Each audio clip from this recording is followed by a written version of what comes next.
Level के आसपास आए भी हैं हम। अब बताएं सर, आगे क्या है डायरेक्शन? क्या नई गिरावट की शुरुआत हुई है या बड़े सपोर्ट लेवल पर पहुंचे हैं? निफ्टी बैंक निफ्टी को लेकर क्या है आपका व्यू और क्या है लेवल्स अहम समझाएं। तो कृपया पीसीआर से अनुरोध है, जी। चार्ट को दिखाएं, हम आपको अपनी एनालिसिस बताएंगे। उस पर ओपिनियन बनाना आपका काम है अनिल जी, हमारा काम तो सिर्फ विश्लेषण देना है। तो ये देखिए, निफ्टी फ्यूचर्स की चार्ट आ गई आवरली टाइम होराइजन पर। और अब ये जिस तरह का एक्सट्रीम ओवरसोल्ड जोन है, आप मोमेंटम का कैलकुलेशन हम आरएसआई से करते हैं, आप किसी भी चीज से करो।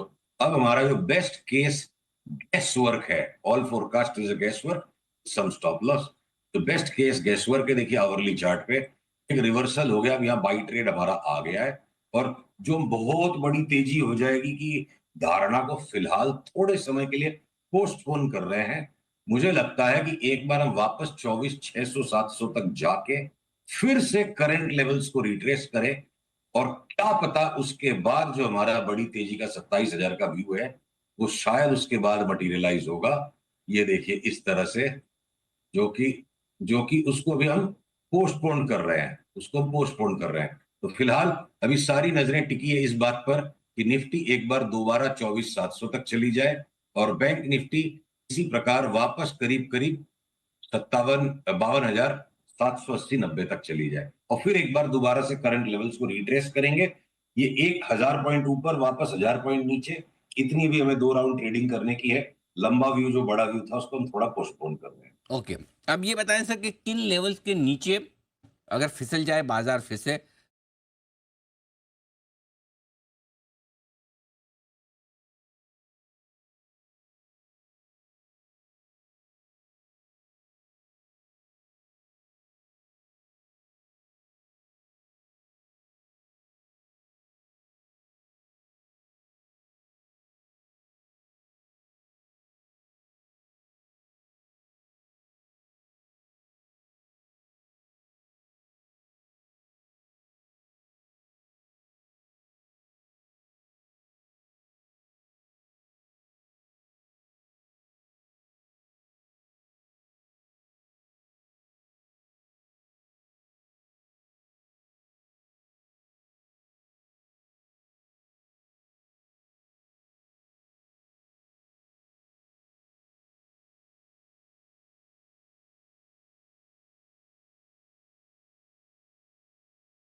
तो मानेंगे कि कमजोरी बढ़ने वाली है, किस लेवल के ऊपर आ जाए तो आप ये कहेंगे कि ये जो 23,400 500 के आसपास जो बॉटम बना है, अब ये आसानी से टूटेगा नहीं और उसके पहले हम अच्छी मजबूती देखेंगे, तो वो दो लेवल दोनों तरफ के चाहिए।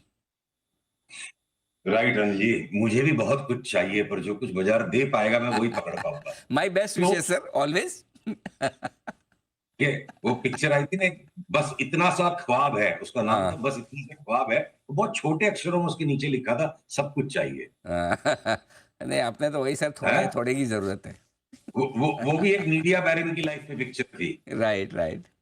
जी। तो देखिए, जो ऐसा है, जो जवाब बाजार मुझे दे पाएगा और जिसके ऊपर में मैं जितना मैं पकड़ पाऊंगा, जो आज का लो है, तो हमारा स्टॉप लॉस हो गया 1,000 पॉइंट की तेजी के व्यू के लिए।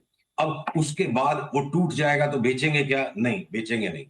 पतलून ना उतर जाए, उसके लिए, अपने बचाव के लिए, जो आज हिम्मत करके यहाँ पे वापस इस इतने खूंखार गिरते बाजार में कुछ और सिलेक्टिव लॉन्ग्स को ऐड कर लिया। पहले हम डिलीवरी वाइज पे खाली बैठे हुए थे, तो उसके प्रोटेक्शन के लिए आज का लो स्टॉप लॉस है। उसके बाद भी मेरे को नहीं लगता कि वो टूट भी जाएगा, तो एक बार कैश फ्लो को बचाने के लिए अपना स्टॉप लॉस लेने को, यहां से मंदी बड़ी सस्टेन हो जाएगी नहीं लगता है। और एक बार 24,700 के आसपास जब आएगा तब वहां हम रिव्यू लेंगे, और आज का लो हमारा स्टॉप लॉस है। इतनी बात को पकड़ना अनिल जी ठीक रहेगा। बस इतना सा ख्वाब है, सब कुछ चाहिए, वो तो कोई एक बस एक आध कोई बैरन को मिल सकता है, साधारण आदमी को नहीं मिल पाएगा। बात तो सही है आपकी। सर मेरे जैसे साधारण व्यक्ति को नहीं मिलेगा सब कुछ। अरे सर क्या बात कर रहे हैं, 24,500 आज के लोस के आसपास स्टॉप लॉस रखें और रिकवरी में माफ कीजिएगा 23,500 के आसपास के लोग, आजकल तो 1000 पॉइंट ऐसे बदल जाता है आंकड़ा, 23, 24, 25 है तो थोड़े थोड़े दिनों में तो याद तेईस रखना। 23,599 का आज का लो था। हाँ जी। आप करीब, आप 23,599 का आज का लो था। अब 23,550 का स्टॉप लॉस पकड़ लो, और अब इसको बाजार को ले लेके ऊपर बेचने का मन कर रहा है 1000 पे। ठीक बात है, इतनी बात है। आप फ्यूचर्स की बात करें 23,599 जो 23,550 फ्यूचर्स पे स्टॉप लॉस रख लें और 24,700 यानी कि लगभग लगभग समझ लीजिए 24,500 पर जहाँ 2-3 बार हम पहुंचे स्पॉट लेवल पे देखेंगे तो वहां पर आपको मामला। अच्छा अब आइए सर, आपके मुंह में घी शक्कर और ईश्वर करे आपकी जो एनालिसिस वो सही भी हो जाए, बन जाए तेजी 1000 पॉइंट की यहाँ से निफ्टी में, तो क्या चलेगा, कौन दौड़ेगा? देखिए, जो स्टॉक्स में जो बाई के पैटर्न्स बनना शुरू हुए थे पर ट्रिगर नहीं हुए थे, तो वो ट्रिगर्स के अंदर वही लिस्ट है। अब उनके ट्रिगर्स जैसे जैसे भाव नीचे सरक गए, नीचे आ गए, तो हमारी बाई लिस्ट में और सेल लिस्ट में कोई परिवर्तन नहीं है। अगर हमें बाजार में मंदी करनी होगी तो हम अपोलो हॉस्पिटल बेचेंगे फॉर एग्जांपल, चाहे निफ्टी कहीं चली जाए। और अगर हमें बाई के सौदे बनाने हैं तो लिस्ट वही है, टाटा मोटर्स, ओएनजीसी, आपके ऑटो के अंदर टाटा मोटर्स, ऑयल में ओएनजीसी, टेलीकॉम के अंदर में तीनों स्टॉक्स, भारती, वोडाफोन और इंडस टावर। एफएमसीजी में जो हमें लीवर से थोड़ा परहेज था कि लीवर को छोड़ के बाकी सब ले लो, अब इस चटनी पिसाई में लीवर भी पिसा के रेडी हो गया बिल्कुल, कि आप टमाटो सॉस के साथ ये हरी चटनी लीवर की भी साथ में डाल लो प्लेट में, कोई प्रॉब्लम नहीं। एफएमसीजी में जो जी में आए ले लो।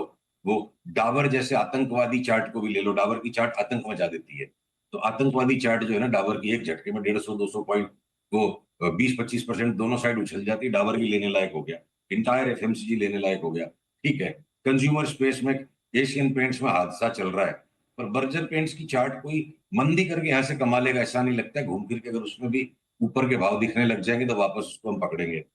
तो आईटी स्टॉक्स के अंदर अब टीसीएस की भी चार्ट जो है ना, पूरी तरह से कुट पिट के छिट के कुटाई पिटाई खा के रेडी हो गई है अमंग्स द लार्ज आईटीज। वो भी हम लेंगे। इन्फोसिस और विप्रो पे अभी भी परहेज रहेगा।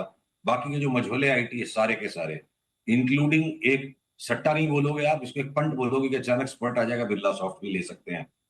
तो अनिल जी, बहुत ही सिलेक्टिव स्टॉक्स, जैसे कोई ये अपोलो हॉस्पिटल है, या आपके वो मेट्रोपोलिस हो गया, या डॉक्टर लाल पैथ लैब्स हो गया, या कुछ फार्मा के लार्ज कैप्स हो गए, उनमें अगर कहीं कोई हिम्मत करके शॉर्ट कर भी लेंगे तो कर लेंगे। बाकी सारे बाजार ने ना, इंडेक्स बहुत ज्यादा नहीं घटी है, इंडिविजुअल बहुत सारे स्टॉक्स ने मतलब अच्छा कचुम्बर बना दिया है। तो यहाँ से मोरलेस बाई के ही नाम ज्यादा है।